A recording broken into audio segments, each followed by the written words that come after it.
चलो मेरे बच्चे, तो एक छोटा सा इंट्रो दे देता हूँ पहले मैं अपना। मेरा नाम प्रतीक भसीन है and professionally I am a chartered accountant. All तो देख के नहीं लगता, पर हूँ, सच में हूँ, सच में हूँ, मम्मी के सब। ठीक। I am also a post grade in commerce from Shri Ram college of commerce. वो देख के नहीं लगता, ठीक है, कोई बात नहीं, पर हूँ, सच में हूँ। उसका तो आईडी कार्ड भी रख कर चलता हूँ मैं, कि कोई बोलता है अबे चलना तो नहीं होगा, तो मैं उसे दिखा देता हूँ, नहीं सच में हूँ यार। लास्ट ईयर मतलब 2020 की बात कर रहा हूँ, तो 2020 में ना पेंडेमिक आ गया, घर पे बिठा दिया आपको। आप तो चलो ब्लेस्ड हो थोड़े से, पर बहुत सारे लोग ऐसे होते हैं जिनके पास अपने गैजेट्स नहीं होते। मतलब बहुत सारे बच्चे ऐसे हैं जिनके पास गैजेट्स नहीं थे, लैपटॉप्स नहीं थे, मोबाइल फोन्स नहीं थे एंड सो ऑन। तो उनके लिए ना मोदी जी को एक सपना आया कि यार ये लोग कैसे पढ़ेंगे, बाकी लोग तो मजे कर रहे हैं, ये लोग कैसे पढ़ेंगे। तो उनके लिए एक टीवी चैनल लॉन्च किया गया अलग से, ई विद्या प्रोग्राम करके, पीएम ई विद्या प्रोग्राम। उसमें तुम्हारे भाई का सिलेक्शन भी हो गया। तो फिर भाई ने ना थोड़े टाइम इकोनॉमिक्स पढ़ाई टीवी पर भी आकर। आते हैं टीवी पे, तुमने कभी वो चैनल ही नहीं देखा, तुम्हारे पास अपना फोन और मोबाइल है ना, तो तुमने कभी देखा नहीं होगा। पर वैसे कभी कभार आ जाता है वो टीवी पर, तो दिखाता हूँ भाई। एक बारी गलती से आ गया था मैं भी।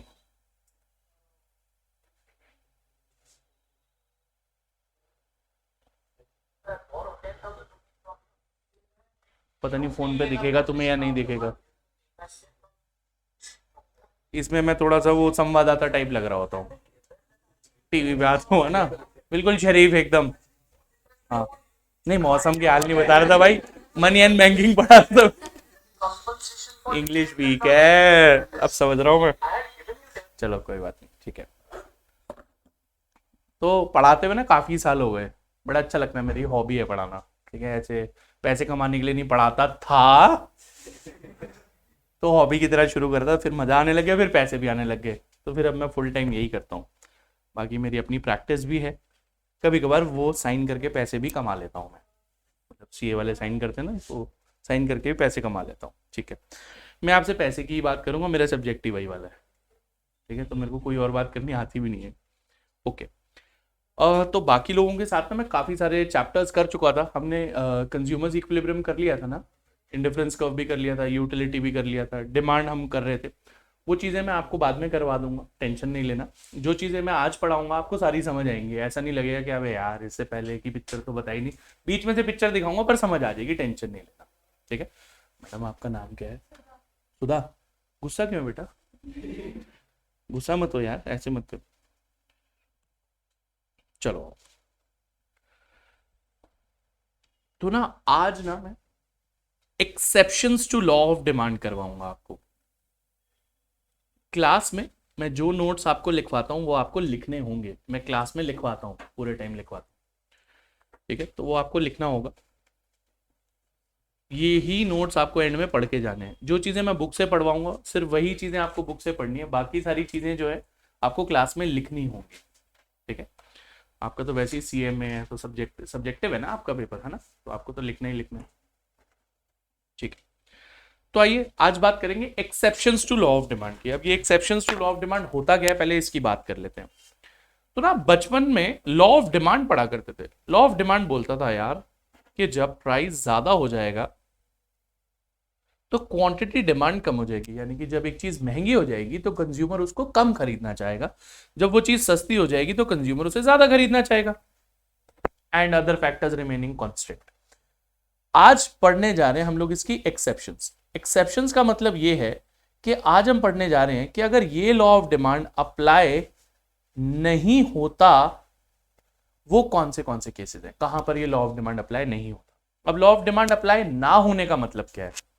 इसका मतलब है कि या तो प्राइस बढ़ने पर क्वांटिटी डिमांड बढ़ जाए,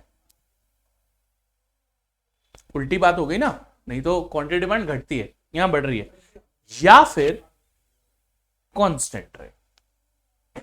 ये दोनों ही एक्सेप्शन है, यानी कि एक चीज महंगी होने के बावजूद भी उसकी क्वांटिटी कम ना हो, ये एक्सेप्शन में आ जाएगा। या फिर एक चीज सस्ती होने के बावजूद भी उसकी क्वांटिटी डिमांड गिरे या फिर कांस्टेंट रहे। आज मैं आपको ये केसेस पढ़ाने जा रहा हूँ। लॉ ऑफ डिमांड तो सबने पढ़ा हुआ है ना, कोई ऐसा जिसने इकोनॉमिक्स नहीं पढ़ी हुई आप में से? सबने पढ़ी हुई ना। सर आपका नाम क्या है? नहीं आप सबके। हाँ जी पीयूष, ठीक है भाई। आपका भी बता दो। सर ध्रुव, ठीक है। यार नाम के साथ सर लगता है, ऐसे नहीं बोलना, ठीक है। सर ध्रुव, जैसे हमारे सर नीरज जी हैं। चलो, तो सर ध्रुव ने बोला कि सर आज एक्सेप्शंस पढ़ाओ हमें कि क्या क्या होती है एक्सेप्शन। तो सबसे पहली एक्सेप्शन मैं आपको बताता हूं, वो होती है नेसेसरी गुड्स को लेकर। जैसे अभी सुधा अपने घर जा रही थी ना, तो सुधा ने ऐसी एक दुकान से पूछा भैया नमक कितने का दिया? तो उन्होंने बोला नमक दिया मैडम 6 रुपए का। कह रही भैया पहले 10 का नहीं था? तो उन्होंने बोला हाँ जी 10 का था, अब सस्ता होगा। भाई आज लेके 2 पैकेट पूरे दाल में डाल दिए, पूरे कुकर में पूरे खाली कर दिए। कह रही प्राइस कम क्वांटिटी ज्यादा, सर ने पढ़ाया था क्लास में लॉ ऑफ डिमांड अप्लाई करो। ऐसे नहीं होगा भाई, ये बात ध्यान रखना, ठीक है। मेडिसिन के साथ भी नहीं होगा। मैं भाई का नाम, दीपक का नाम भूल जाता हूँ। दीपक तेरा नाम क्या है? दीपक ही है ना, ठीक है।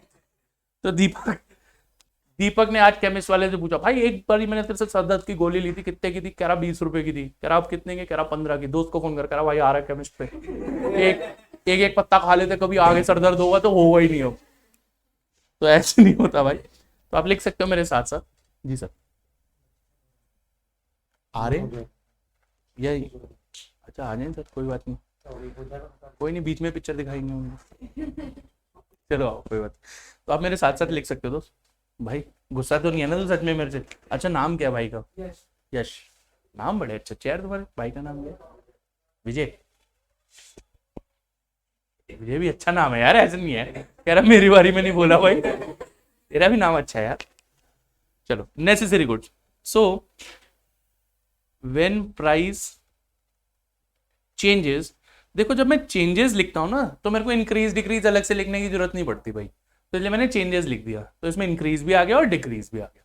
तो when price changes there is no impact on the quantity demanded of necessary goods. तो यानी कि प्राइस चाहे ज्यादा हो तब भी क्वांटिटी उतनी ही कंज्यूम होगी, प्राइस चाहे कम हो क्वांटिटी तब भी उतनी ही कंज्यूम होगी। ऐसा नहीं है कि यश को पता लगा कि नमक बहुत महंगा हो गया, अब इसकी मम्मी खिचड़ी बना रही है बिना नमक डाल के, तो कह रहा हम अस्पताल में भर्ती थोड़ी है भाई जो ये खाना खिला रहे हो आप हमें, ठीक है। नहीं तो सॉल्ट के साथ ऐसा कुछ नहीं होगा। आप चाहो तो एग्जाम्पल लिख लो, नमक सॉल्ट।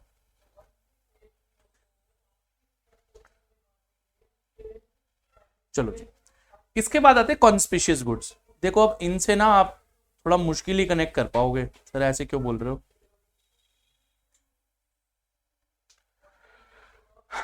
ये गुड ना बहुत अमीर लोग खरीदते हैं, बहुत अमीर लोग।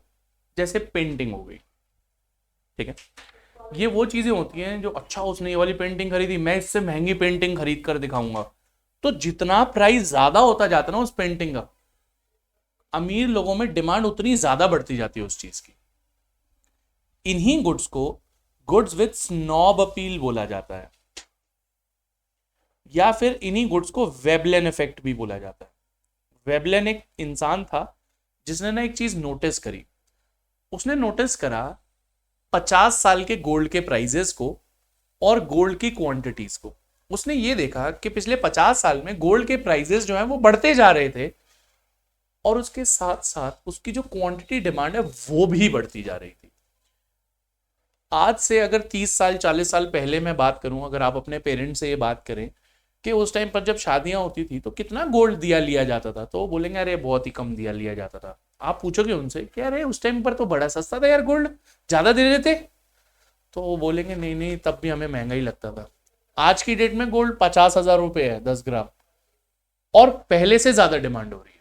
वो इसीलिए क्योंकि गोल्ड जैसे जैसे महंगा होता गया उसके बायर्स बढ़ते गए, क्योंकि उन्हें अब वो और वैल्यूएबल लगने लगा।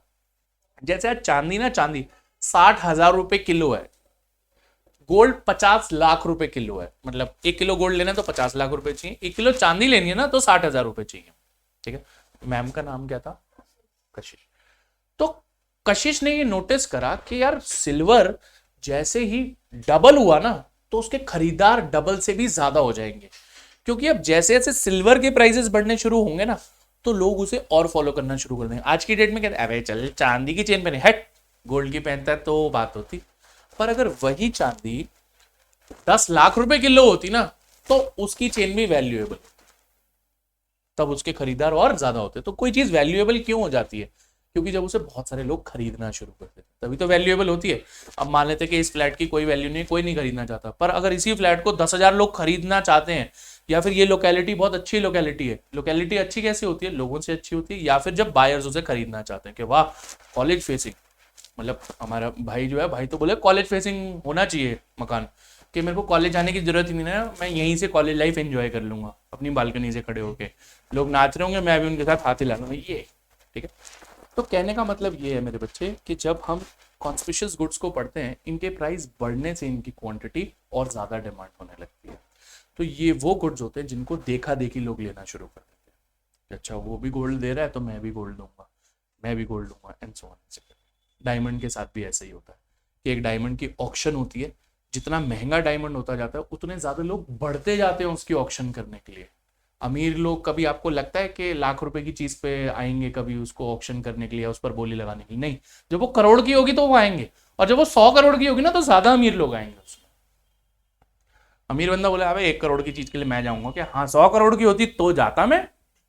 तभी मैं आपको कह रहा था कि आपको ये समझ नहीं आ पाएगा, समझ आएगा क्यों, पर बाद में आएगा, टेंशन नहीं लेना, बाद में आएगा, लिखेंगे दोस्त। ऐसे बुरा मत माना करो मेरे बच्चे, मैं मजाक ही कर रहा था। आओ, these are those goods which have, अरे शुभम भाई क्या करोगे यहाँ पर पेन चलाकर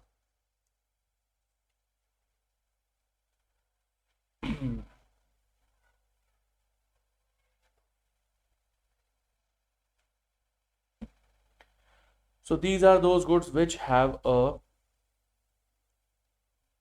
prestige value, so their demand is high when their price is high। Price बढ़ने पर इनकी डिमांड और ज्यादा हो जाती है। मैं एग्जांपल लिख देता हूं, डायमंड कॉमा गोल्ड,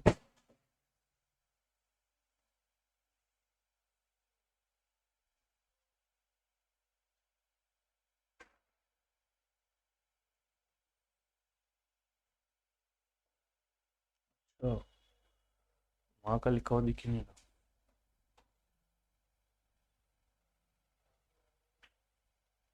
डन, लिख लिया ना इतना, ठीक है दोस्त। इसके बाद होती है कॉन्स्पिशियस नेसेसरीज। अब ये कॉन्स्पिशियस नेसेसरीज क्या होती हैं, जरा इसकी बात कर लेते हैं। आपने ना काफी बारी अपने पेरेंट्स के मुंह से सुना होगा, अरे भाई क्या तुम्हें पता है ये चीज कि हमारे टाइम पर तो टीवी नहीं होता था लोगों के घर में। हमारे घर में एक टीवी था, गली के सारे बच्चे हमारे घर में आते थे, वो जमीन पे बैठते थे, हम लोग बेड पे बैठते थे, और फिर जब हमारा मन करता ना हम टीवी बंद करे, वो भगा देते थे, चल भाग यहाँ से। जब सबके पेरेंट्स अपने बच्चे को यही बात बताते हैं कि हमारे घर में टीवी था और बाकी गली के बच्चे आके नीचे बैठते थे, तो गली के बच्चे कौन थे, क्योंकि सबके पेरेंट्स के घर में तो टीवी था। अकॉर्डिंग टू सबने सुना हुआ भाई अपने घर पे, ये भी सुना होगा कि हाँ यार हमारे घर में ही फोन होता था, पूरी गली वाले लोग आते थे हमारे घर से फोन करते थे। मैं वैसे अपने पेरेंट्स की पेशेंस सोच रहा हूँ यार, अगर मेरे पेरेंट्स के घर में फोन था और हमारे नाना नानी या दादा दादी उन्हें भेज देते थे कि जा वो पड़ोसियों का फोन है उन्हें बुला के ला, भाई तपती गर्मी में जाते थे बुलाने के लिए। पेशेंस देख रहे हो, हम लोग अपने लिए पानी लेने के लिए नहीं उठते हैं, वो दूसरों के फोन के लिए बुलाने जाते थे उन्हें गर्मियों में। तो ये जो चीजें हैं ना, आज से 30-40 साल पहले ना कॉन्स्पिशियस गुड हुआ करती थी, यानी कि अगर किसी के घर में फोन होता था किसी के घर में टीवी होता था, किसी के घर में फ्रिज होता था, किसी के पास स्कूटर होता था। गाड़ी तो बहुत दूर की बात होगी भाई, स्कूटर, स्कूटर कॉन्स्पिशियस गुड है कि अमीरों के पास होता है स्कूटर, अलग ही चल रहा है 40 साल पहले, देख रहे हो तुम। आज की डेट में, आज क्लास में आते ही अंदर मैं बोलूं गाइस मेरा नाम प्रतीक भसीना है और मेरे घर में फ्रिज है, यही रिएक्शन होगा। पहले तो, अभी तो चलो तुम जान गए तो तुम हंस रहे हो, पहले तो तुम एक दूसरे को देखते अबे क्या कह रहा है ये, फ्रिज तो हमारे घर में भी है। पर अगर हाँ जी हाँ जी आइए सर, आप ही का वेट हो रहा था बस। हाँ चलो यार अब मैं पढ़ाना शुरू करूंगा, बैठो सर।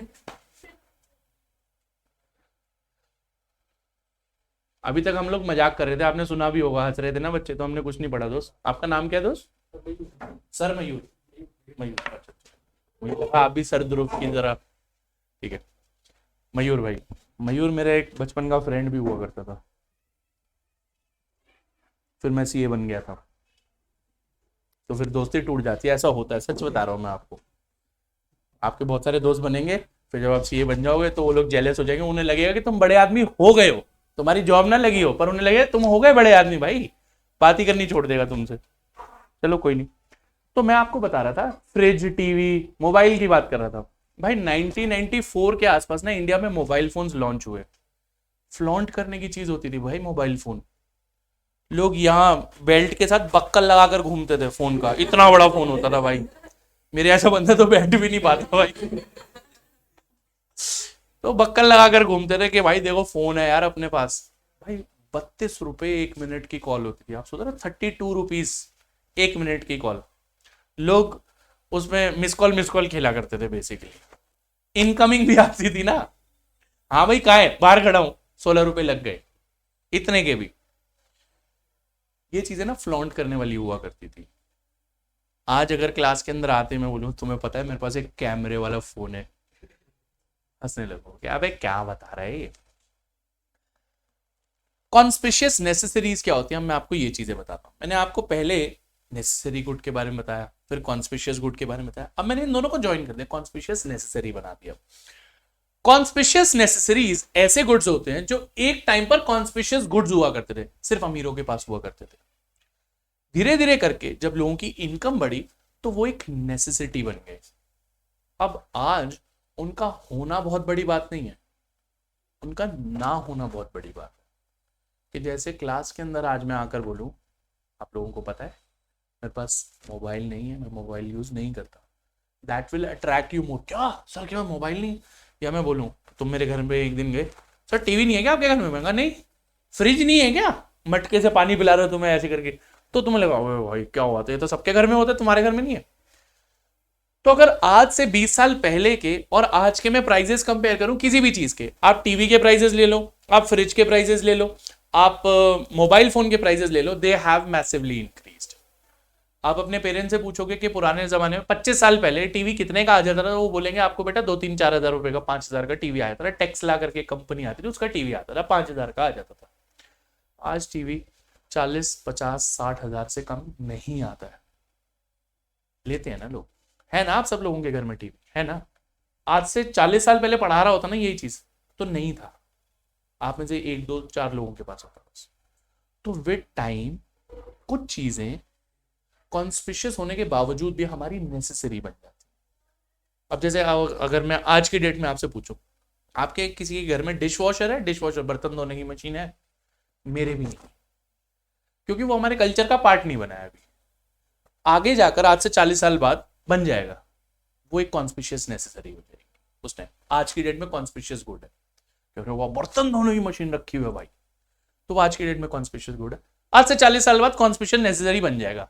आपका अगर कोई रिलेटिव या कोई दोस्त यूएस में रहता है तो उसके किचन में पक्का डिश वॉशर मशीन होगी, उनके लिए वो नेसेसरी आइटम है, हमारे लिए नहीं।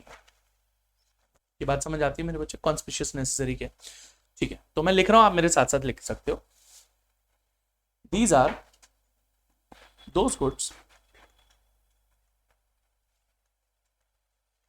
which with the time have become unnecessary good but was earlier a conspicuous good.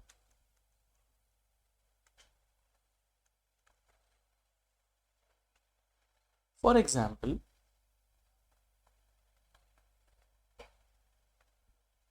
around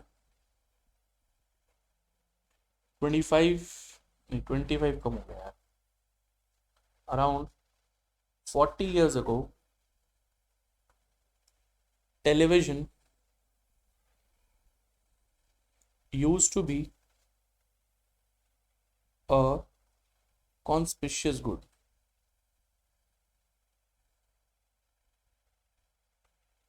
But with time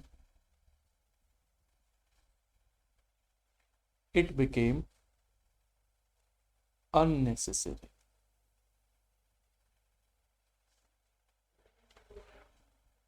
Full stop. This is also known as demonstration effect. Demonstration effect का मतलब होता है जिन चीजों को लोग देखा देखी खरीदते हैं. देखा देखी का मतलब, अरे उनके घर में टीवी है यार, हम भी ले लेते हैं यार. ऐसा अच्छा नहीं लगता उनके घर में बार बार जाओ टीवी देखने के लिए. फ्रिज है उनके घर में, हम भी ले लेते हैं यार. अच्छा नहीं लगता ऐसे बार बार उनके घर में ठंडे पानी की बोतल मांगने जाओ, या बोलो ये दूध को रख लो अपने घर में, खराब हो जाएगा हमारे यहाँ पर. लोग ऐसा करा करते थे पहले. तो ये चीज डेमॉन्स्ट्रेशन इफेक्ट होती है. मयूर भाई आपके आने से पहले ना थोड़ा सा मैंने अपना छोटा सा एक इंट्रो दिया था, और एक टॉपिक ना पहले से ही मैं पढ़ा रहा था, उसी को कंटिन्यू करा है. ये exceptions to law of demand है. मयूर भाई ने इकोनॉमिक्स पढ़ी है, ठीक. तो मैंने ना इससे 2 पॉइंट पहले और पढ़ाए थे, वो मैं आपको करवा दूंगा, परेशान नहीं होना. वैसे आप हो भी नहीं परेशान, बहुत अच्छी बात है, वेरी गुड. मयूर भाई का स्कूल कौन सा था? New greenfield. कौन सा वाला? साकेत. अरे वाह क्या बात. चलो आगे चलते दोस्त. अगला पॉइंट इरैशनल कंज्यूमर करवा देता हूं. चलो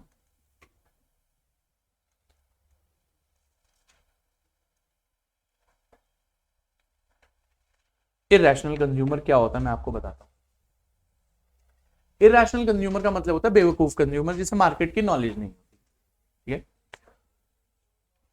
ये क्या करता है कभी कभार, क्योंकि इसको मार्केट की नॉलेज नहीं होती, तो हो सकता है कि महंगे पर भी चीजों को ज्यादा ले आए, और हो सकता है सस्ते होने के बावजूद भी चीजों को कम खरीदे. यानी कि exceptions to law of demand. Direct relationship हो गया in place of inverse relationship. Law of demand तो इनवर्स है ना, पर ये ऐसे एक्ट कर जाता है कभी कभार. वैसे तो अभी आप बहुत छोटे हो इस चीज के लिए, पर आज से 2-4 साल बाद जब आपके जेब में कुछ पैसे टिकने लगेंगे, तो आप कभी अपने शौक से घर के लिए सब्जी ले जाना, किसी दिन भी ले जाना सब्जी, तो आपको अपनी मम्मी से अप्रिसिएशन कभी नहीं मिलेगी. वो कभी नहीं बोलेंगे कि बहुत बढ़िया सब्जी लाया बेटा और अच्छे दाम पर लाया. कभी नहीं बोलेंगी. बोलेंगे कितने की लाया जी? इतने की लाया. अबे महंगी ले आया, पागल है क्या? तो आपको वो ये बोल रही होती है इरैशनल कंज्यूमर, कि भाई महंगे पर भी ज्यादा खरीद लिया. इतनी महंगे पूछ तो लेता, फोन कर लेता. फोन करने में क्या है, मेरे साथ हुआ है तो इसलिए मैं आपको बता रहा हूँ ये चीज. ठीक. कभी कभार होता क्या है, जैसे मान लेते हैं कि सुधा को ना अब्रॉड जाने का मौका मिला. हमारे पेरेंट्स को, जैसे मेरे पेरेंट्स उतने ज्यादा एजुकेटेड नहीं है, तो हमारे पेरेंट्स को लगता है जैसे ही इंडिया से बाहर कदम रखो ना, तो बर्फ पड़ रही होती है हर जगह. मतलब इंडिया से कदम बाहर रखो और बर्फ आपके ऊपर. सिर्फ एक इंडिया है जिसमें गर्मी है, बाकी सब जगह बर्फ पड़ती है. बाहर तो बहुत ठंड होती है. आप श्रीलंका जा रहे हो पर बाहर बहुत ठंड होती है. उन्होंने थोड़ी वो ज्योग्राफी का मैप वैप पड़ा हुआ है इक्वेटर के पास. तो हम जब तैयारी करके जाते हैं ना बाहर, तो हमें बोला जाता भाई कपड़े रख लो, वुलन के कपड़े रख लो, वहां तो बहुत ठंड पड़ती है, बर्फ पड़ती है, ये होता है वो होता है. जब अब्रॉड से इंडिया आ रहे होते हैं लोग, मतलब फॉरेनर्स आ रहे होते हैं यहाँ पर, उनके पेरेंट्स पता है उनको क्या बोलते हैं? बेटा ध्यान रखना, बड़े चोर होते हैं इंडियन लोग, जो भी प्राइस बोले ना उसको आधा करा लेना. उनको ये वार्निंग देके. हमारे पेरेंट्स क्या वार्निंग देके? भाई ठंड होती है कपड़े ले जाइए. उनके पेरेंट्स वार्निंग देकर भेजते भाई बहुत चोर होते हैं, बहुत कटिंग करते हैं, प्राइजेस आधे करा लेना. फिर इंडियंस तो इंडियंस होते हैं ना, वो पहले प्राइस 4 गुना करके बोलते हैं.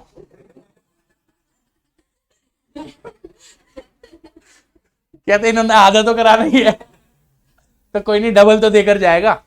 तो मतलब हम ना फॉरेनर्स की कटिंग करनी ना एयरपोर्ट से ही शुरू कर देते हैं। सबसे पहले उन्हें ग्रीट करते हैं हमारे ऑटो वाले, मैडम ऑटो ऑटो ऑटो लोगे, या फिर टैक्सी वाले शुरू कर देते हैं, मतलब पहली कटिंग शुरू कर देते हैं। मतलब जिस चीज के लगने 200 रुपए उसके पहले ही 1000 रुपए मांग लेंगे कि कितना करा लेगा। वो बोलते हैं फिर अपनी बाजू 500 चल तू 500 दे यार, तो चल यार।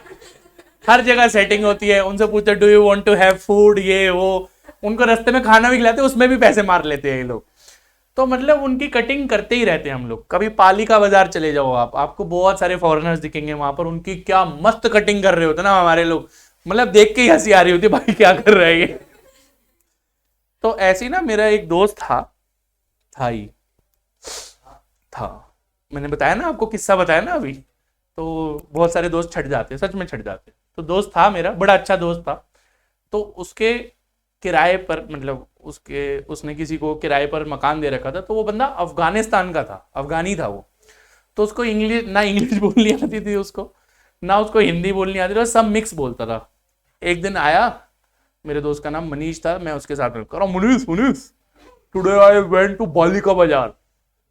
कह रहा भाई कहाँ बालिका बकरा बन के आ गया, कह रहा बालिका बाजार बालिका बाजार। फिर थोड़ी देर बाद हमें समझ आया कि पालिका बाजार गया था वो। वहां ना 100 रुपए के 3 डीओ मिलते हैं, अगर आप में से कोई गया है, देखा है हमने, वहां एक पैकेज बना होता है, 100 रुपए के 3 डीओ मिलते हैं। भाई वो $100 बोल के बेच दिया उसे, 70 गुना ज्यादा पे बेच दिया। सोच रहे हो तुम कि 100 लिखा होता है ना, 3 for 100, it is not 100 rupee, it is $100। और वो खुश हो रहा था, कह रहा 3 डीओ ले आया मैं तो $100 में। तो वो ये लोग होते हैं दोस्त, इरेशनल कंज्यूमर, जिन्हें मार्केट की नॉलेज नहीं है। तो हो सकता है कि वो ज्यादा प्राइस पर भी ज्यादा क्वांटिटी खरीद बैठे। और उधर से मनीष, मतलब ऐसे बुरा नहीं मानना भाई प्लीज, आपके लिए नहीं बोल रहा, आप लोग बहुत अच्छे हो। वो सच में, वो उसका नाम है मनीष गोयल, मेरा दोस्त, बनिया है, बहुत गिरे हुए लेवल का बनिया है। आप लोग अच्छे बनिए होगे, अगर आप में से कोई है, आप अच्छे लोग हो, वो बहुत गिरे लेवल का बनिया है। वो ये वाला है, उसे लगता है कि अगर वो कोई भी चीज खरीद रहा है ना, तो उसकी कटिंग हो रही है। मतलब दुकानदार हाथ भी जोड़ रहा है कि मालिक मेरे को इसमें पैसे नहीं बचेंगे। वो तब भी बोल रहा था नहीं भैया कुछ तो कम करना पड़ेगा आपको, ऐसे नहीं चलेगा, कुछ तो कम करोगे ही करोगे। तो क्या हुआ, पालिका बाजार का ही इंसिडेंट है ये भी। सर्दियों का टाइम था, जैकेट लेने चले गए हम लोग। भाई वो साथ वाला हमारे साथ ही कोई वही जैकेट देख रहा है और हम भी वही जैकेट देख रहे हैं। हम बहुत देर से वो जैकेट देख रहे हैं, वो 1500 पर आ चुका है। साथ वाले बंदे को 5000 की जैकेट दे रहा है, वो कह रहा है नहीं भैया 4000 कर लो ना प्लीज। वो कह रहे नहीं नहीं 5। तो उनकी 4500 की डील बन रही है, हमें वो वही जैकेट 1500 की दे रहा है। कह रहा भाई साहब ले लो, इससे सस्ती नहीं दे सकता मैं, ये मतलब लास्ट रेट है बस, कुछ नहीं। मेरा दोस्त मेरे को साइड में ले, कह रहा भाई देख कुछ तो कमा रहा होगा इसमें ये। मैं कहा हाँ भाई पक्का कमा रहा होगा, उसने कौन सा बंगला साहब में जाके बच्चों को रोटी खिलानी है, खाना नहीं खिलाएगा कि अपने वो कुछ तो कमा ही रहा होगा। करा पर नहीं यार मेरे को लग रहा है मैं कहा भाई 1500 से और कम की जैकेट, लेदर की जैकेट दे रहा था भाई, नहीं लेकर आया। तो ये दोनों ही कैटेगरी के लोग इरेशनल होते हैं, कि महंगे पर वो उसका किराएदार खरीद लाया और सस्ते पे ये खरीद के नहीं लाया। इरेशनल कंज्यूमर, जिन्हें मार्केट की नॉलेज नहीं होती। मेरे साथ साथ लिखेंगे, these are those consumers who are not aware of the market conditions, hence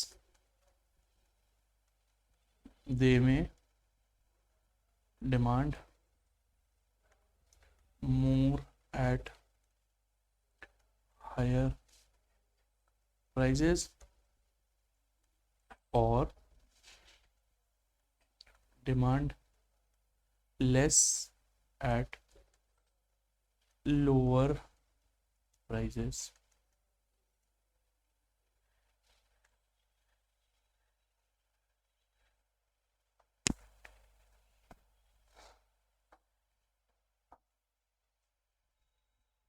एक मिनट में बच्चा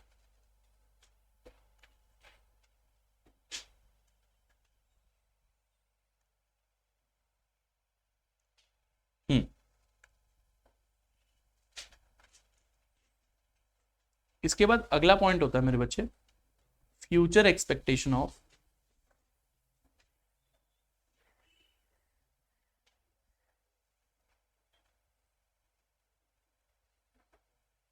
चेंज इन प्राइस।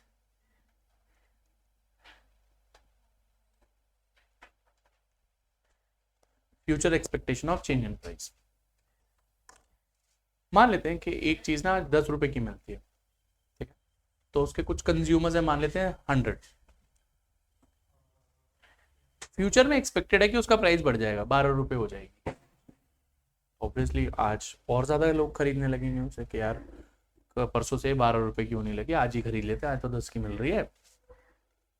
मान लेते हैं परसों 12 की हो गई, महंगी हो गई, तो उस दिन तो आज के कंपैरिजन में डिमांड कम होनी चाहिए। भैया आज सस्ती थी, कल महंगी है, तो अगर कल महंगी है तो कल डिमांड कम होनी चाहिए। कल 12 रुपए के होने के बाद भी ये एक्सपेक्ट किया जा रहा है कि अब ये 20 रुपए हो जाएगी। भाई क्या लगता है डिमांड कम होगी 12 रुपए होने के बाद? नहीं, डिमांड और रैपिडली बढ़ जाएगी। तो देखो चीज तो महंगी हुई, 10 से 12 हुई, अभी 12 से 20 नहीं हुई है, एक्सपेक्टेशन है कि 20 की हो जाएगी, पर तब भी 10 से 12 होने के बावजूद भी डिमांड पहले से बढ़ गई, क्योंकि future expectation of change in price है, मतलब इंक्रीज भी हो सकती है और डिक्रीज भी हो सकती है।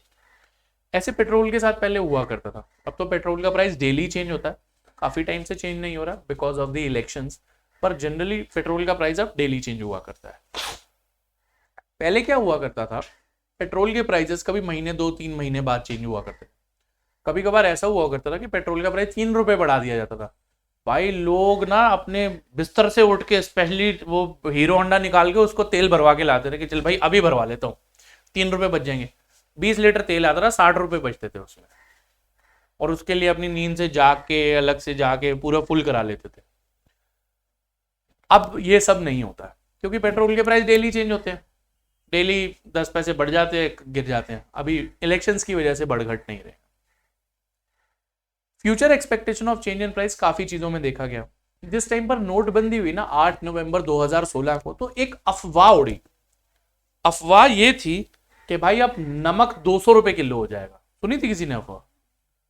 भाई लोगों ने नमक के कट्टे भर लिए, भाई आज भी खा रहे वो नमक, एक्सपायर हो चुका होगा तब भी खा रहे कि अबे इसमें क्या और कड़वा थोड़ी हो जाएगा, एक्सपायर होके खा रहे हैं वो नमक। कट्टे भर भर के भाई लोगों ने नमक रख लिया। वो 10 रुपए के टाटा सॉल्ट का पैकेट या 15 रुपए के टाटा सॉल्ट का पैकेट 150-150 रुपए में बेचा गया, क्योंकि एक्सपेक्टेशन थी 200-250 रुपए हो जाएगा, तो लोगों ने भर भर के नमक ले लिया। वो ये चीज होती है मेरे बच्चे, कि नमक अपने एमआरपी से ऊपर बिक रहा था तब भी ज्यादा लोग खरीद रहे थे, क्योंकि future expectation of increase in price. ये बात समझ आती है? लिखेंगे दोस्तों हम लोग, when there is an expectation of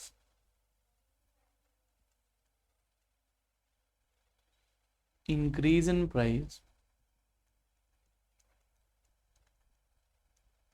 in the future,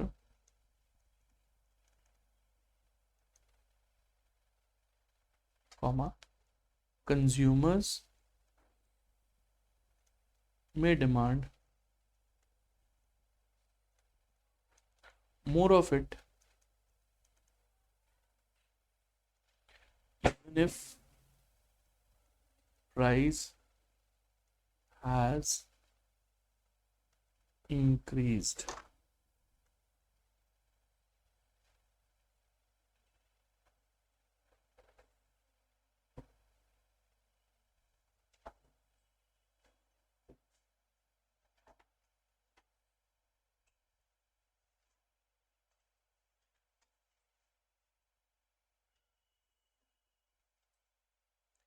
अगला पॉइंट लिखेंगे मेरे बच्चे हम लोग,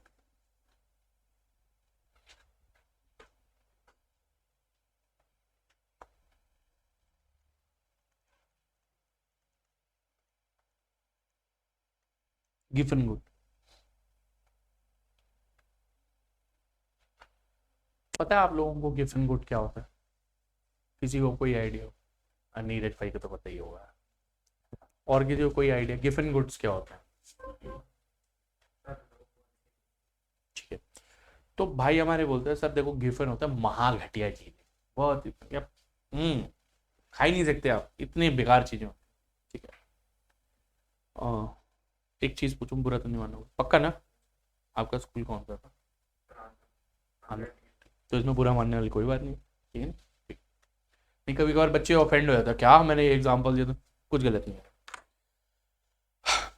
गिफन गुड के बारे में ना ऐसा टीचर्स बोलते हैं कि बेटा महाघटिया चीज होती है, अच्छी कौन लेता है इनको, ऐसा हमेशा नहीं होता। आपको बाजरा का एग्जाम्पल दिया गया था आपके स्कूल में, तो जनरली टीचर्स ना बाजरे का एग्जाम्पल देते, कहते हैं देखो बाजरा है बेकार ग्रेन होती है, कोई नहीं खाता। आप में से कोई राजस्थान से बिलोंग करता है भाई? आपको पता ना स्टेपल फूड होता है बाजरे की रोटी, लोग खाते हैं और खुश होकर खाते हैं। बल्कि बाजरे की रोटी हमारे यहाँ क्यों नहीं बनती, मैं आपको वो बताता हूँ। बाजरे की रोटी में मेहनत बहुत लगती है उसे बनाने में, उसे पीसने में, उसका आटा गूंदने में। कोर्स ग्रेन होती है, मोटी ग्रेन होती है, तो उसमें मेहनत ज्यादा लगती है। इस वजह से हम लोगों ने बाजरे की रोटी खानी छोड़ दी। बाजरे बेकार ग्रेन नहीं है। एग्जाम्पल देते हैं भाई बुक में, ये चौकीदानी करके एक जगह है जयपुर में, 10,000 रुपए एक रात रुकने का खर्चा है वहां पर आपको बाजरे की रोटी खिलाते हैं। आप खड़े होकर आप तो बोलो अबे 10,000 रुपए दिए हैं, गिफन गुड खिला रहा हूं मैं। तो मैं आपको ये चीज समझाना चाह रहा हूँ, इसलिए मैंने आपसे पूछी थी वो चीज। एक मिनट पहले रिज्वाइन करा लूँ बच्चों को ना।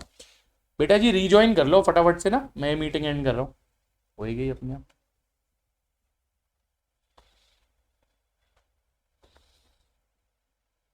फिर बाजरे पे चर्चा करते हैं आगे। थैंक यू ध्रुव भाई, आप थे तो ये हो गया, नहीं तो मैं इनको कैसे समझाता कि बाजरे की रोटी खाई जाती है वहाँ।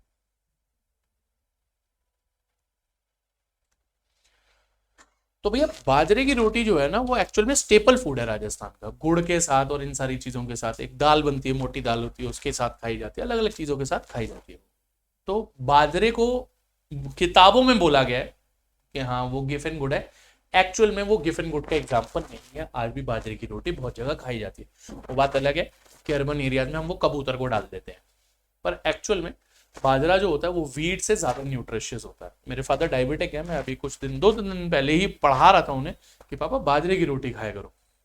कह रहे मुझे तो अच्छी लगती है, पर जो अभी ध्रुव भाई ने बात बताई ना कि उसका आटा साथ साथ गूंदना पड़ता है, मेहनत ज्यादा लगती है, उसे पीसने में भी बहुत मेहनत लगती है। पुराने जमाने में ना लेडीज ऐसे फेमिनिस्ट वाली चीजें ना मेरे पे नहीं, मैं सिर्फ आपको सिनेरियो बता रहा हूँ, ये मत बोलना लेडीज का काम है क्या।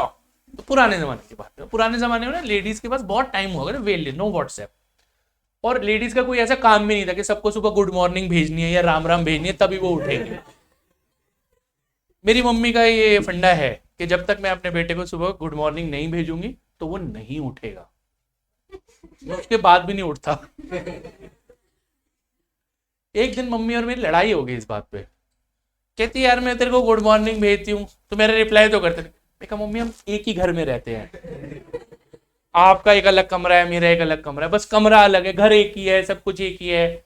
मैं कभी उठ के गुड मॉर्निंग बोलता हूँ मैं आपको, गुड मॉर्निंग मम्मा?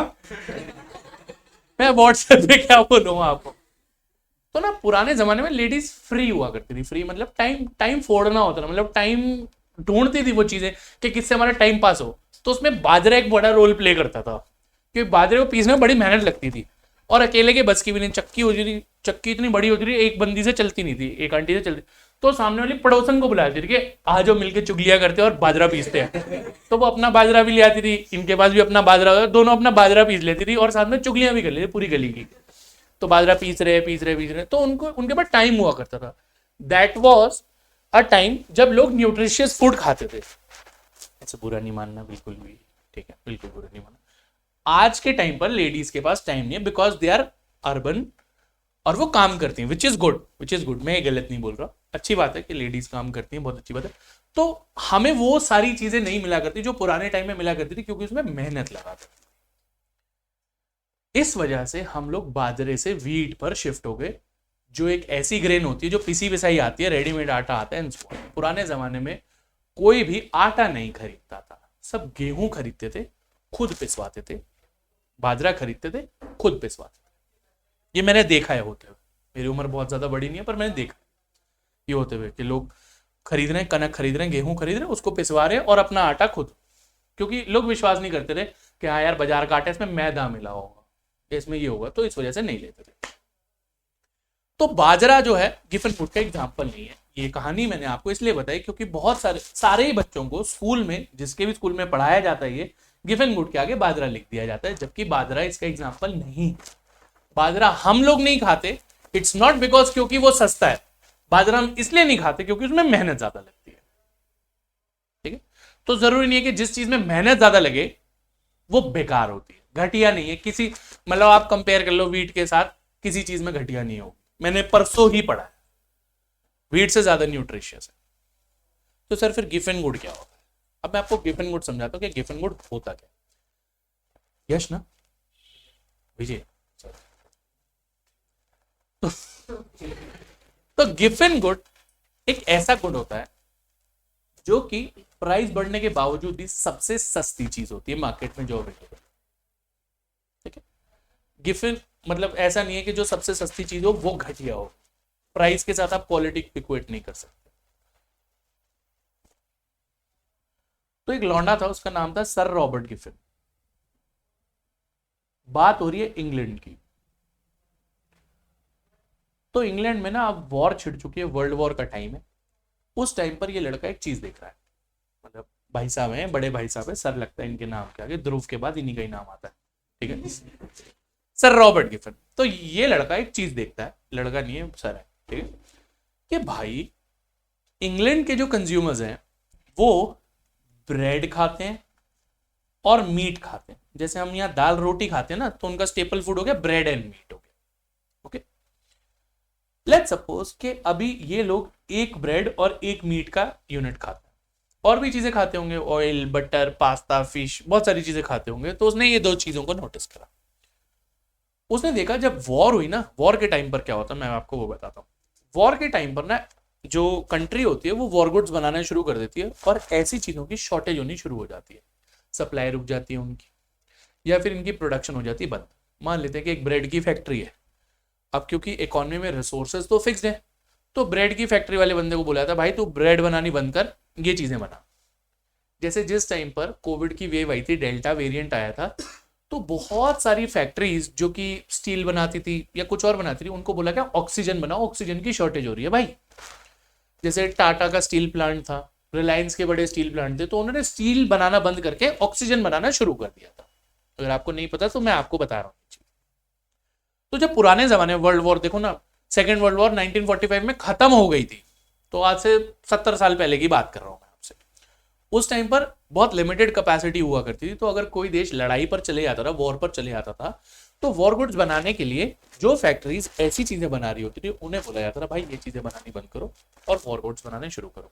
किसी को बोल दिया जाता था बंदूकें बनाओ, किसी को बोल दिया जाता था ये हैंड ग्रेनेड बनाओ, according to the machine they had.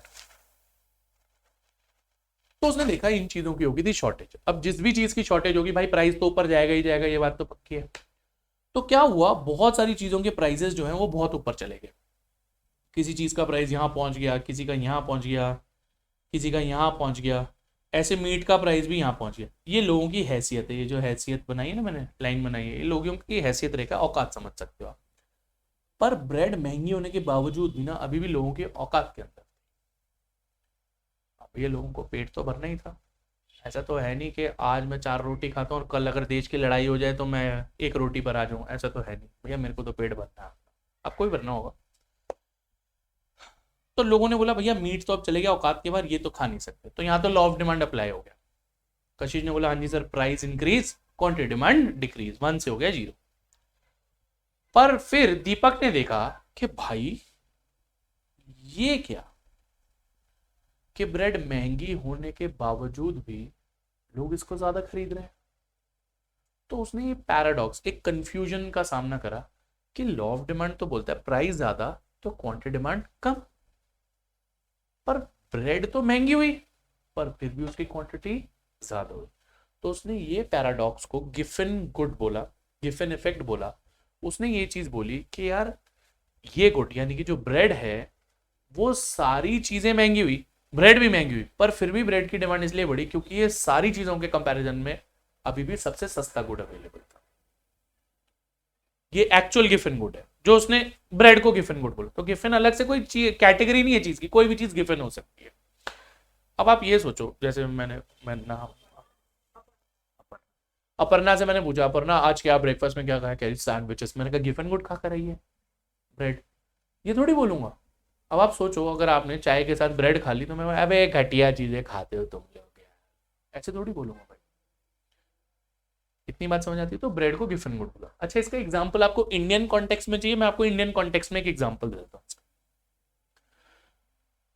मैं नाम भूल गया मैडम, खुशबू।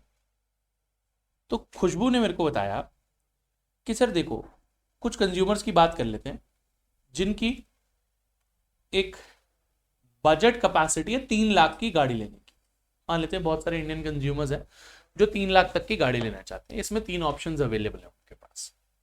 एक है नैनो, मुझे पता है आनी बंद हो गई है पर मैं एग्जाम्पल के लिए यूज कर रहा हूँ इसे। एक रेनो की क्विड करके एक गाड़ी आती है, और एक आती है डैटसन करके कंपनियों की एक गाड़ी आती है रेडी गो। ठीक है, एग्जाम्पल ले लेते हैं।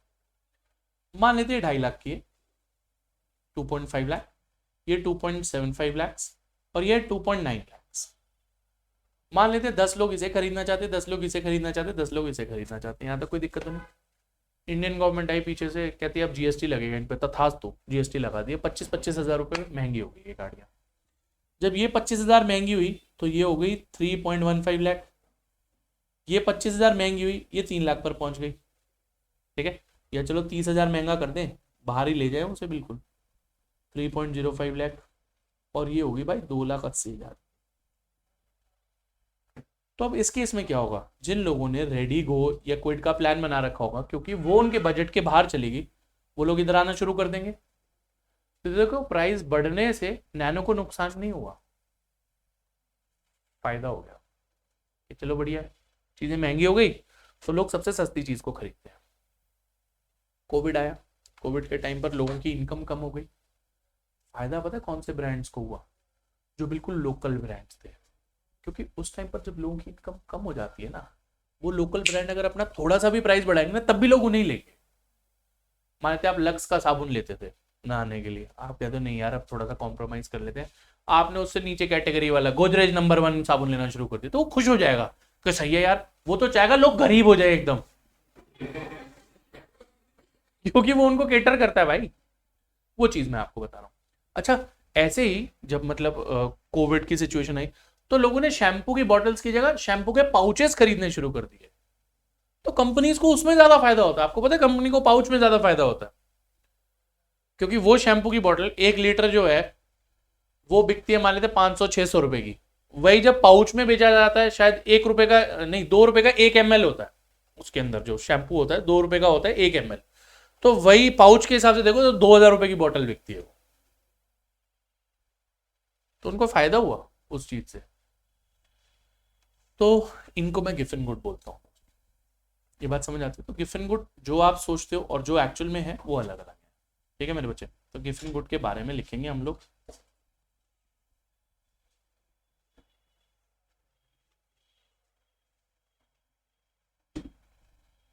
हम्म, हाँ जी, गिफन गुड। तो देखते हैं मेरे बच्चे, these are those goods which are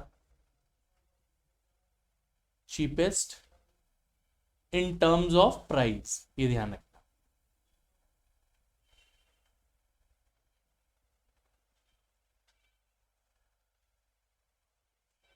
they were introduced by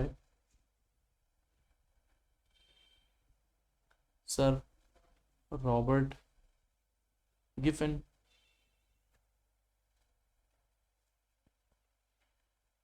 he noticed that during World War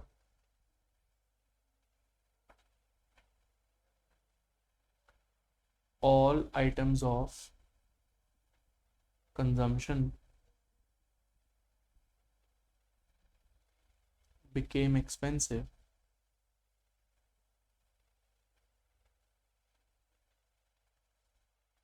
but bread was being demanded in more quantities.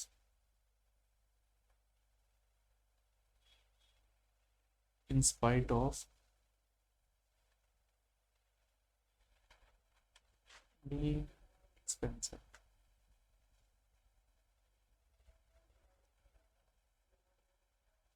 तो इसके केस में लॉ ऑफ डिमांड अप्लाई नहीं हो रहा था दोस्तों।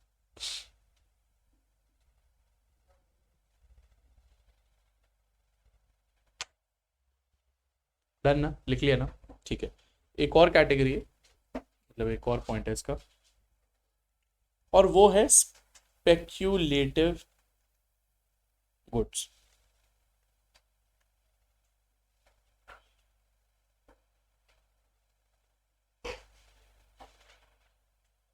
अब ये स्पेक्यूलेटिव गुड्स क्या होते हैं?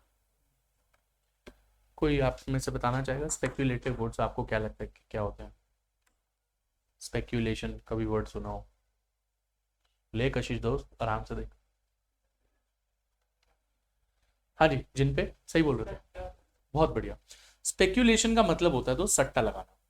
तो ये वो चीजें होती है जिन पर सट्टा लगाया जाता है। हमारे यहाँ पर आज बहुत बड़े सट्टेबाज बैठे हुए हैं। और नीरज भाई कैसे हो? पता नहीं है आपको, क्रिप्टो करेंसी किंग है भाई, करोड़ों रुपए पड़े हुए उसमें, पर वो फ्यूचर में बनेंगे करोड़ों, ठीक है ना, आज हजारों ही है। आप में से किसी को क्रिप्टो करेंसी का नाम पता है? कोई बताओ। बढ़िया। अब इन लोगों ने जो मेरे को नाम बताया ना, वो टॉप मोस्ट 3 एक्सपेंसिव जो करेंसीज है ना, उनका नाम बताया। पैसों में भी करेंसी आती है, शिबू आ गया है ना, क्या होता है, बिट टॉरेंट है ना, चलो मेरे को नहीं पता था, ठीक है। स्पेक्युलेटिव गुड्स वो होते हैं जिनको लोग इसलिए खरीदते हैं कि वो फ्यूचर में ना बढ़ेंगे, तो जितना बढ़ता जाता है ना उसको लोग उतना खरीदना चाहते हैं। जैसे ध्रुव भाई को नॉलेज लग रही है इस चीज की, पिछले साल शिबा इनू जो है, शिबा बहुत ही सस्ता कॉइन है, बहुत ही सस्ता, मतलब 1 रुपए में भी बहुत सारे आ जाएंगे, ऐसे वाली चीज है, ठीक है। पिछले साल फरवरी में अगर आपने शिबा इनू में कुछ 2,000 रुपए या 10,000 रुपए इन्वेस्ट किए होते, वो कुछ करोड़ों बन जाते भाई। नवंबर तक 2-3 हजार रुपए भी इन्वेस्ट करे, करोड़ों हो जाते हैं। देख कितनी लालची है यार, कि यार क्यों नहीं बताया मेरे को किसी ने, यहाँ पढ़ना नहीं पड़ता मेरे को, बातें नहीं सुननी पड़ती, करोड़ों रुपए होते। चलो कोई बात नहीं, ठीक है। तो वो करोड़ों में कैसे कन्वर्ट हो गया? क्योंकि ना वो ग्रो होता रहा, लोगों ने देखा अबे सही है यार, ये कुछ सर्टेन पैसे का था, डबल हो गया अगले दिन, और लोगों ने खरीदना शुरू करा, फिर और डबल होने लग गया, फिर और लोगों ने खरीदना शुरू करा। ऐसे करते करते करते करते जैसे जैसे एक्सपेंसिव होती रही, उसकी क्वांटिटी उतनी ज्यादा डिमांड होती रही। लॉ ऑफ डिमांड को डिफाई कर रही है ये चीज भाई। लॉ ऑफ डिमांड बोलता है जितना महंगा क्वांटिटी उतनी, पर यहाँ तो उल्टा चल रहा है। यहाँ तो शिबा इनू रोज डबल हो रहा है, पर कंज्यूमर ज्यादा नहीं हो रहे, कंज्यूमर्स भी डबल हो रहे हैं भाई। ऐसे ही शेयर्स के साथ भी चलता है भाई, शेयर्स के साथ यही तो होता है। अब किंगफिशर एयरलाइन का शेयर, मरा हुआ शेयर कोई लेगा थोड़ी, कोई 1-2 रुपए वाला शेयर क्यों लेगा भाई? क्योंकि जो पता है 2 रुपए का शेयर है, कितना बढ़ जाएगा, 2 रुपए 5 पैसे हो जाएगा, 2 रुपए 2 पैसे हो जाएगा। इससे बढ़िया रिलायंस का शेयर लो, 2400 रुपए का शेयर, बढ़ेगा कम से कम, कुछ पैसे तो देकर जाएगा भाई। पीछे से कह रहे उतने पैसे भी तो होने चाहिए खरीदने के लिए। तो कहने का मतलब स्पेक्युलेटिव गुड्स वो गुड्स होते दोस्त जिनका प्राइस बढ़ने पर डिमांड बढ़ती जाती है, और जितना प्राइस कम होना शुरू हो जाएगा उतनी डिमांड कम। ऐसी फॉरेन करेंसीज के साथ होता है। यूएस डॉलर डिमांड में रहता है, बिल्कुल महंगा होता चले जाएगा ना, और लोग खरीदना शुरू कर देंगे उसे। आपको पता है अमीर लोगों की अलग प्रॉब्लम्स होती हैं। अमीर लोगों की प्रॉब्लम ये होती है कि भाई इतना कैश पड़ा कहाँ रखूं, इसे जगह नहीं है। जैसे हम लोग को प्रॉब्लम होती है ना, किताबें कहाँ रखूं, जगह नहीं मिल रही, कपड़े कहाँ रखूं, जूते कहाँ रखूं, जगह नहीं है मेरे घर में। अमीर लोगों के साथ ये प्रैक्टिकल प्रॉब्लम होती है कि हर जगह से पैसा आ रहा होता है, पर उनके पास रखने की जगह नहीं होती। वो लोग होते हैं अपने पैसे को डॉलर में कन्वर्ट कर लेते हैं, क्योंकि वो 70 टाइम्स कम स्पेस घेरता है। आप भी भगवान चाहे, मैं चाहूंगा आप बहुत अमीर बने, आपको वो प्रॉब्लम समझ आएगी प्रैक्टिकली कि भाई जब मेरे पास 100 करोड़ रुपए कैश पड़े हुए हैं, तो मैं 100 करोड़ कैश क्यों रखूं? उससे बढ़िया 1.5 करोड़ के डॉलर्स रख लेता हूं, जगह कम घेरेंगे। 1.5 करोड़ डॉलर इतनी जगह घेरेंगे, 100 करोड़ रुपए बहुत सारी जगह घेरेंगे। तो ये चीज होती है। तो वो जितना महंगा होता चले जाएगा ना, उसकी डिमांड उतनी ज्यादा हो जाएगी, क्योंकि वो उतनी कम स्पेस लेगा। अगर डॉलर 100 रुपए का हो जाएगा, तो जो काम 100 करोड़ रुपया कर रहा है, वो 1 करोड़ डॉलर कर देगा, और महंगा हो जाएगा, वो और कम जगह घेरेगा। ये अमीरों की प्रॉब्लम्स होती है। भगवान से दुआ है मेरी, तुम फेस करो ये चीज। तुम भी आकर बोलो अरे सर यार 500 करोड़ है यार, रखवा दूंगे आपके यहाँ। मैं बोलूंगा चलो रखवा दो यार, कोई बात नहीं, आप कह रहे तो ठीक है। तो चलो स्पेकुलेटिव गुड्स के बारे में लिखते हैं। So these are those. हाँ जी, हाँ जी, हाँ जी। उसमें ना मैं गुड्स की बात कर लेता हूँ। जैसे फ्यूचर एक्सपेक्टेशन में क्या है कि एक चीज महंगी हुई, उसके बाद एक्सपेक्टेशन है कि महंगी होगी। तो जब महंगी एक्चुअल में हुई, उसकी डिमांड कम होनी चाहिए थी? नहीं, क्योंकि एक्सपेक्टेशन थी और बढ़ेगा। यहां पर हम स्पेक्युलेटिव गुड्स की इन टोटालिटी बात कर रहे हैं। वहां पर मैं नमक की बात कर रहा हूं, वहां पर मैं बात कर रहा हूं मान लेते हैं प्याज की, वहां पर मैं बात कर रहा हूं पेट्रोल की, वहां पर मैं बात कर रहा हूं शर्ट्स की, कपड़ों की, जूतों की। सेल लगने वाली है, महंगे होने वाले, कोई भी चीज।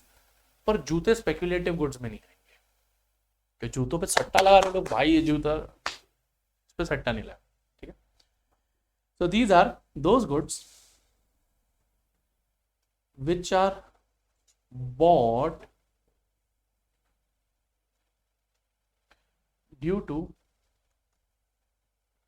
an expectation of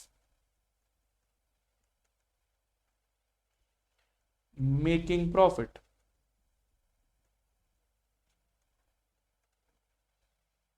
So if these goods become expensive, people will make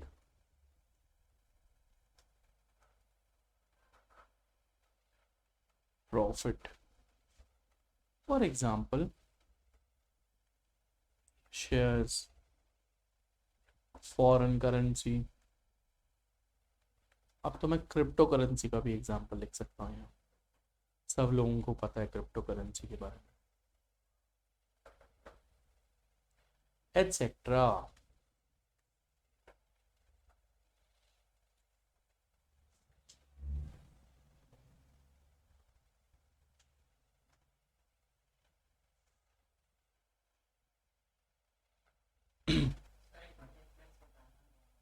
तो वहां पर ना सारे गुड्स आ सकते हैं, ये अलग से कैटेगरी है स्पेक्युलेटिव गुड्स को लेकर, क्योंकि वो स्पेक्युलेटिव गुड्स है, उनको लोग तभी। हाँ, दोस्त एक्सपेक्टेशन तो है ही है, पर इनको लोग खरीदते ही सट्टा लगाने के लिए। आप जूतों को कभी सट्टा लगाने के लिए नहीं खरीदोगे। अगर आपको पता लग रहा है कि वही जूते आज से 1 महीने बाद एक्सपेंसिव हो जाएंगे, उन पर टैक्स बढ़ने वाला है, या फिर मान लेते हैं एक टेलीविजन है जो कि जीएसटी लगने के बाद महंगा हो जाएगा, उन पर उनको सट्टा लगाने के लिए थोड़ी खरीदते हैं। उनको हम इसलिए खरीदते हैं क्योंकि वो महंगे होने वाले हैं। इनको हम प्रॉफिट मेकिंग के लिए खरीदते हैं, फ्यूचर इन्वेस्टमेंट के लिए खरीदते हैं। इनका पर्पज ही यही है। टीवी का पर्पज ये नहीं है कि हाँ भाई आज खरीद लो 2 दिन बाद महंगा हो जाएगा तो बेच देना। शेयर का पर्पज ही यही होता है, खरीदते ही इसलिए लोग कि आज खरीद के रख लो सर, बड़े होंगे ना बच्चे काम आएंगे, याद करोगे क्या मैंने आपको राय दी थी, ऐसे वाली चीज। चलो ठीक है। तो यहाँ पर आकर ये जो डिमांड का चैप्टर है काफी हद तक खत्म हो जाता है। एक बहुत छोटा सा टॉपिक है, जनरली आपसे पूछा नहीं जाता, मैं फिर भी आपको करवा देता हूँ। वो है इक्वेशन ऑफ डिमांड। पूछा नहीं जाएगा, काम कहाँ आएगा, ये इलास्टिसिटी ऑफ डिमांड में काम आता है थोड़ा बहुत। डिमांड की इक्वेशन कुछ ऐसे होती है, ए minus B P.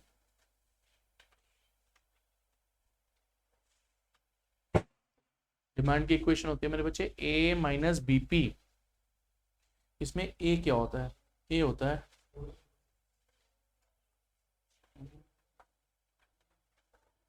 Quantity demand when price is 0। देखो जब चीज फ्री की मिल रही होगी ना, तब बंदा मैक्सिमम टू मैक्सिमम लेता है उसे। मान लेते हैं कि विजय भाई को गुलाब जामुन बड़े पसंद है, तो जब गुलाब जामुन 50 रुपए का मिलता है तो ये एक गुलाब जामुन खाता है, वही गुलाब जामुन 20 रुपए का मिलता है 4 गुलाब जामुन लपेट जाता है। और वही अगर उसका लंगर लगाओ, थैलियां लेके जाता है भाई जेब में, कहता भैया इनमें पन्ने में भर दो, सारे गुलाब जामुन खाता है। तो जब कोई चीज 0 रुपीज की मिलती है ना, फ्री की मिलती है, तो बंदा उसे मैक्सिमम कंज्यूम करता है। तो ए उतनी क्वांटिटी बता रहा है जितनी एक कंज्यूमर खरीदता अगर वो चीज फ्री की मिलती है। पर फिर जैसे जैसे प्राइस बढ़ेगा तो कंज्यूमर स्टेप बैक लेता जाएगा, यानी कि फ्री में तो इसने मान लेते 50 गुलाब जामुन लपेट दिए भाई, तुम ऐसे अंडर एस्टिमेट कर रहे हो, उसे देख के खा जाएगा 50 गुलाब जामुन, खिलाने वाले बनो। ठीक है Vijay. B is slope of demand curve.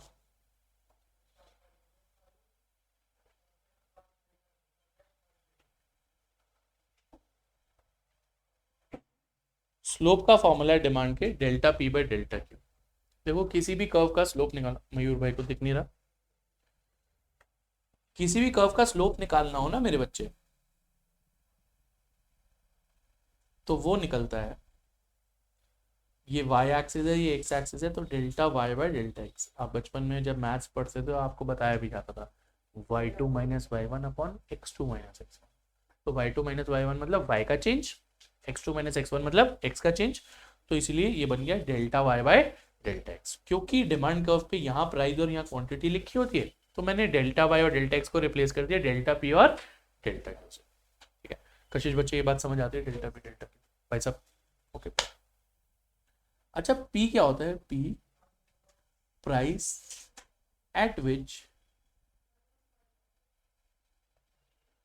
Demand is to be ascertained, यानी कि ये वो प्राइस है जिस पर डिमांड को पता लगाना है।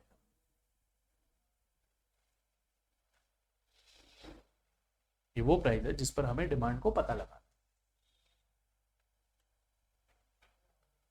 तो अगर मैं बोलूं कि आपको डिमांड पता लगानी है और आपको एक इक्वेशन दी है, मान लेते हैं आपको इक्वेशन दी है और 100 माइनस 3p, तो 100 होगी मैक्सिमम डिमांड, यानी कि अगर वो चीज फ्री की मिलेगी कंज्यूमर 100 यूनिट खरीदेगा। -3 हो गया स्लोप, कि जिस रेट से अगर प्राइस बढ़ेगा क्वांटिटी उसके 3 टाइम्स कम होनी शुरू हो जाएगी। अगर प्राइस 1 से बढ़ा क्वांटिटी 3 से कम हो, प्राइस 10 से बढ़ा क्वांटिटी 30 से कम हो। मान लेता हूं इसमें हमें प्राइस दिया हुआ है लेट्स सपोज 10 रुपीज, तो उस केस में डिमांड क्या होगी? तो डिमांड 70 यूनिट्स की आ जाएगी। समझ आया मैंने 70 कैसे कैलकुलेट कराई है? भैया 100 तो मैक्सिमम डिमांड है भाई की। भाई कह रहा है अगर 1 रुपए से गुलाब जामुन महंगा हुआ ना, मैं 3 गुलाब जामुन कम कर दूंगा। तो हुआ क्या? गुलाब जामुन 10 रुपए से महंगा हो गया, तो इसने 30 गुलाब जामुन कम कर दिया, आ गई 70। कोई दिक्कत? यही अगर मान लेते हैं कि कम हो जाता 12 रुपए से, ये 36 गुलाब जामुन कम कर देता, आंसर 64 आ जाता उस केस में। ये बात समझ आती है? बहुत बच्चों वाली चीजें आपको सिखाई जाती थी बचपन में। ठीक है, तो ना मेरे बच्चे आज की क्लास में जो है वो मैं इतना ही करवाऊंगा आपको। यहाँ पर आकर हमारा जो डिमांड का चैप्टर है ना खत्म हो जाता है। अगली क्लास से मैं एक नया चैप्टर शुरू करूंगा, चैप्टर का नाम रख देंगे सप्लाई, प्रोड्यूसर के बारे में बात करेंगे। ठीक है, अगली क्लास में ही शुरू होगा, कोशिश करूंगा अगली क्लास में ही खत्म भी कर दूं उस चैप्टर, कोशिश रहेगी, क्योंकि लिखवाना होता है समझाना होता है तो इसलिए टाइम लग जाता है। ठीक है, बाय।